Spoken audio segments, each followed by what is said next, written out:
Assalamualaikum warahmatullahi wabarakatuh. Bagaimana kabarnya hari ini? Sehat?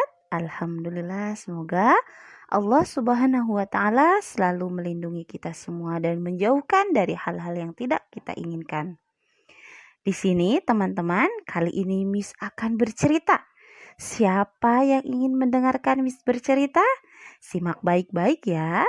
Duduk yang rapih, pasang telinganya, mulutnya dikunci. Kali ini Miss akan bercerita kisah inspiratif, kisah teladan.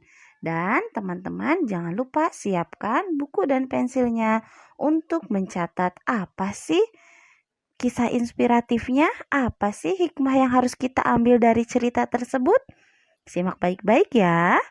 Kali ini Miss akan bercerita tentang kisah semut dan lalat. Pada suatu hari, beberapa ekor lalat nampak terbang berpesta di atas sebuah tong sampah di depan sebuah rumah. Suatu ketika, ada pemilik rumah keluar dan tidak menutup kembali pintu rumah.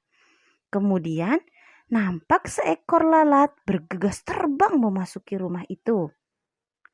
Si lalat langsung menuju sebuah meja makan yang penuh dengan makanan yang sangat lezat. Saya bosan dengan sampah-sampah itu.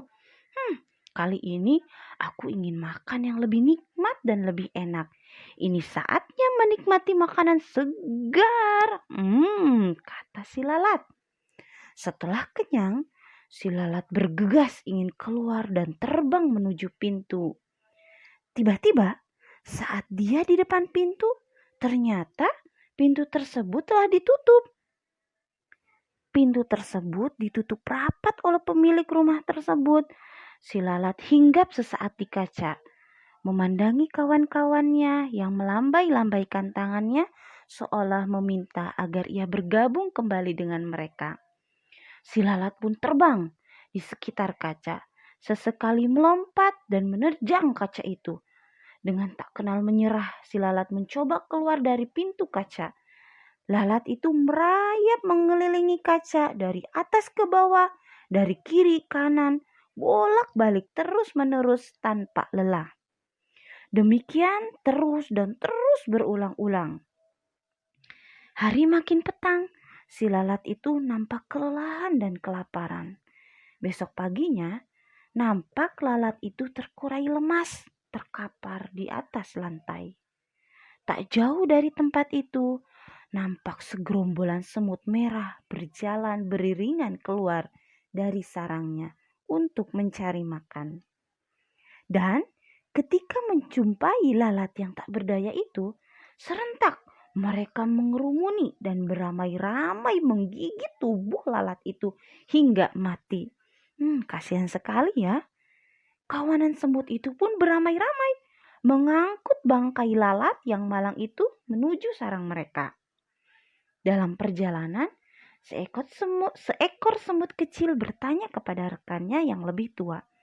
Ada apa dengan lalat ini, Pak? Mengapa lalat ini, Pak? Mengapa dia sekarat? Oh, itu sering terjadi, kata si bapak tua itu. Ada saja lalat yang mati sia-sia seperti ini. Sebenarnya mereka itu telah berusaha.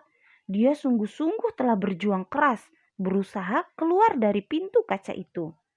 Namun, ketika tak juga menemukan jalan keluar, dia frustasi dan kelelahan hingga akhirnya jatuh sekarat dan menjadi menu makan malam kita. Nikmat.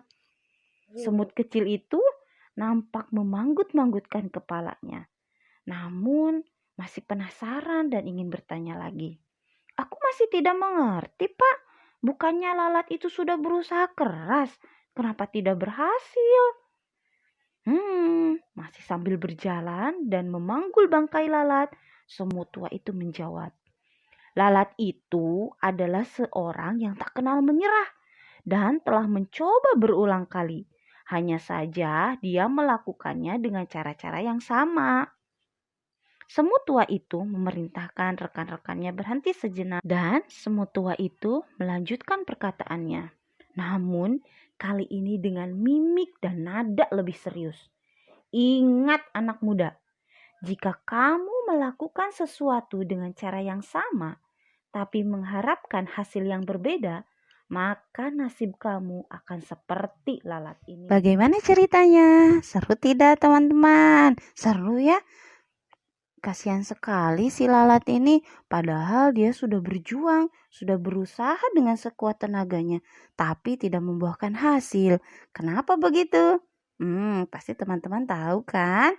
Nah, di sini Miss akan memberikan kata inspiratif yang perlu teman-teman simak. Para pemenang tidak melakukan hal-hal yang berbeda. Mereka hanya melakukannya dengan cara yang berbeda. Paham kan? Sekarang teman-teman siapkan dan catat bukunya dan catat apa sih kisah inspiratif yang terkandung dalam cerita tersebut. Jika teman-teman masih bingung, minta bantuan orang tuanya boleh, minta bantuan kakaknya juga boleh. Cukup sekian dari Miss, kurang lebihnya Miss mohon maaf. Ingat teman-teman, selalu jaga kesehatan. Jika ingin keluar rumah, gunakan masker dan jangan lupa selalu rajin cuci tangan. Sehat selalu dan jangan lupa semangat selalu puasanya sampai 1 bulan penuh. Mungkin sekian dari Miss. Sekian